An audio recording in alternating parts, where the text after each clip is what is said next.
wabarakatuh. Waalaikumsalam warahmatullahi wabarakatuh. Ini dengan siapa? Iya kak, di sini aku Faisal Rizky.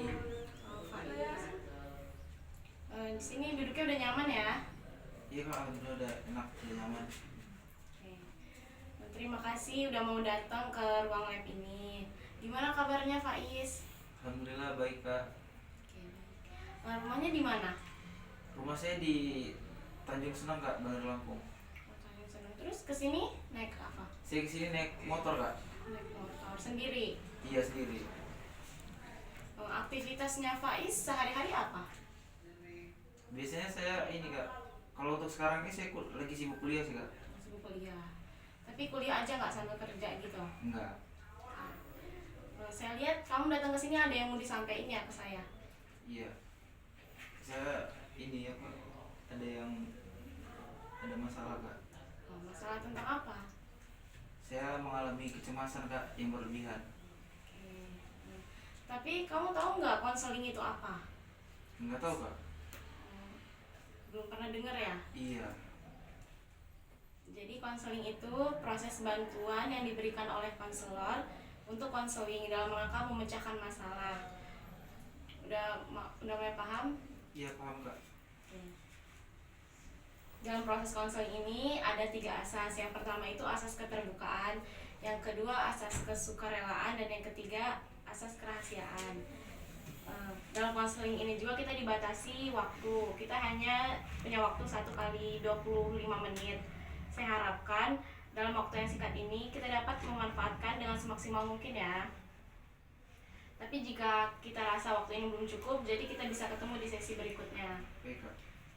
Sebelum kita mulai sesi konseling ini, kamu isi dulu lembar pernyataan, kayak lembar persetujuan kamu berpartisipasi dalam konseling ini.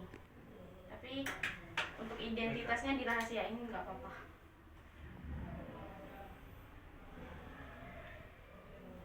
Pakai tanda tangan saya. Iya.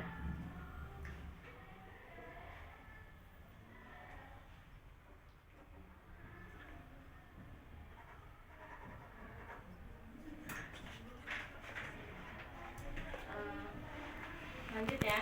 Iya. Tujuan konseling ini bukan saya nasihatin kamu, tapi saya ingin memecahkan persoalan yang kamu hadapi. Keputusan juga ada di tangan kamu, bukan kepada saya.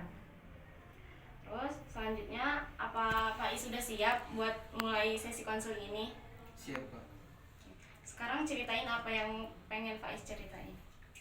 Jadi saya itu eh, suka cemas kak, suka cemas yang berlebihan ke hal-hal yang contoh kayak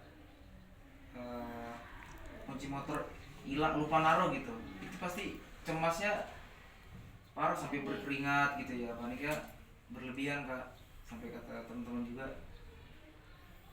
disering dikomentari juga sama kawan-kawan gitu. Selain tentang kayak kunci motor lupa naruh, apa lagi? Banyak sih kak, dari kayak tugas kuliah, terus kayak ketemu dosen gitu, ngadu dosen gitu gitu kak. Jadi Faiz itu ada kecemasan berlebihan kayak lupa naruh kunci motor Ya, gitu ya. Sama satunya tadi ketemu dosen gitu, terus kayak ada tugas-tugas yang menurut saya itu Susah. berat, susah gitu. Nampaknya kamu juga keganggu ya sama kejadian-kejadian yang kamu alamin.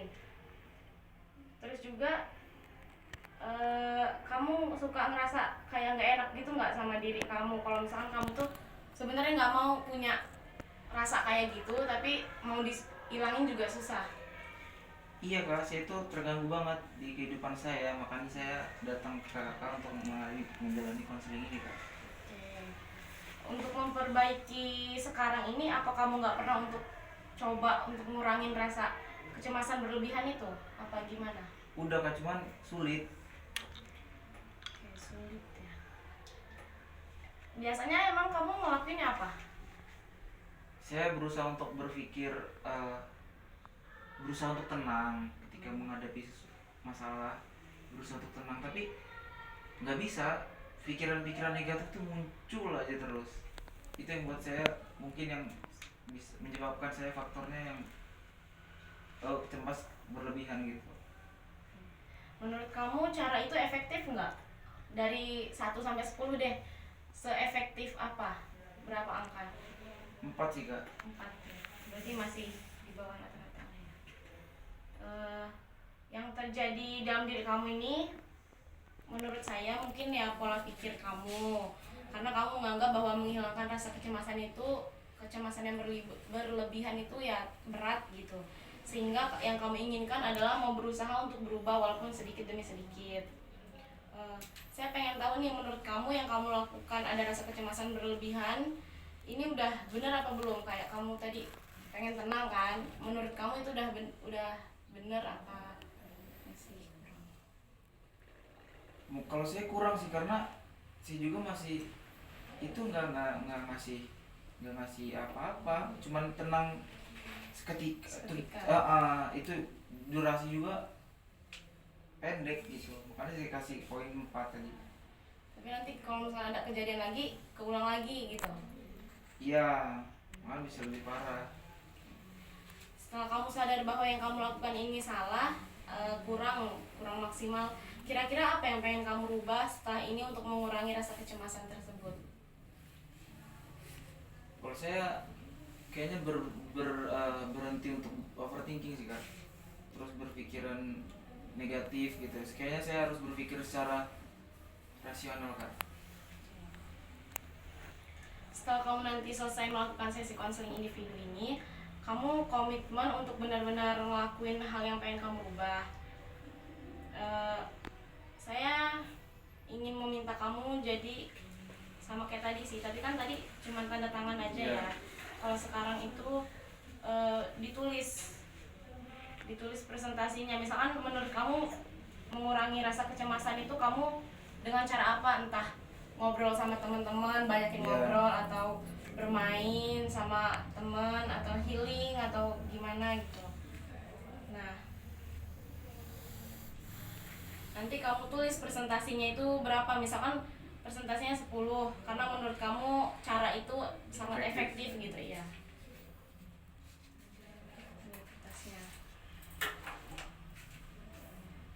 Biar nanti kita evaluasi hasilnya. Ini cara mengatasi kecemasan itu ya? Ya, misalkan menurut kamu, apa kamu tuh harus perlu banyakin ngobrol sama orang biar nggak terlalu panik gitu. Nanti dikasih ininya berapa.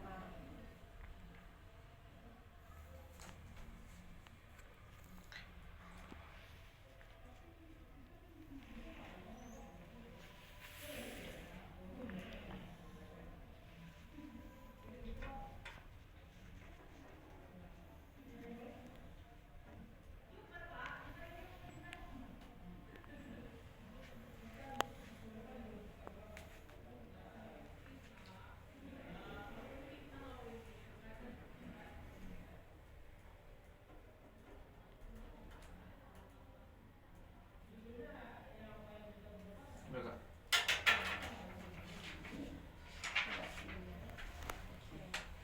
Ini kan nanti dievaluasi hasilnya, apakah mengikuti cara ini kamu puas, apa kurang puas gitu.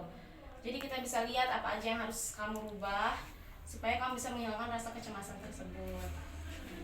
Di sini ada 4 ya. Yang pertama mungkin bisa ngobrol bareng teman.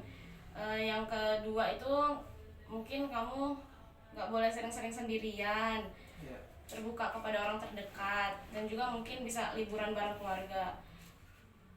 Dari 4 ini menurut kamu ada hal lain nggak yang pengen kamu lakuin? Ngebuang jauh-jauh pikiran negatif sih kak. Oke, jadi ditambah 1 berarti 5 ya, ngebuang jauh-jauh pikiran yang negatif. Oke, saya harap kamu konsisten untuk melaksanakan apa yang kamu bicarain sekarang ya. Iya kak. Mungkin ada yang bisa ditanyakan? Kayaknya alhamdulillah kayaknya udah cukup sih kak, yang sudah dipaparkan oleh dari kakak ke saya tadi udah lumayan, udah cukup kak. Semoga apa yang kamu udah niatin buat berubah dan apa yang kamu laksanain itu bisa berdampak baik buat kamu juga. sehingga rasa kecemasan berlebih pada diri kamu itu akan stabil lagi. Sekarang nah di bawahnya ini kamu tulis tanda tangan lagi penilaian proses layanan konseling kita ini, kayak dinilai menurut kamu 1 sampai 100 tuh berapa gitu nilainya. Tantangan juga ya? Iya. Sama di bawahnya menurut kamu puas nggak, seberapa puas gitu.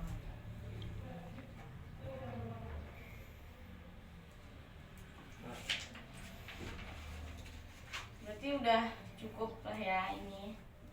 Udah nggak ada yang ingin ditanyakan lagi?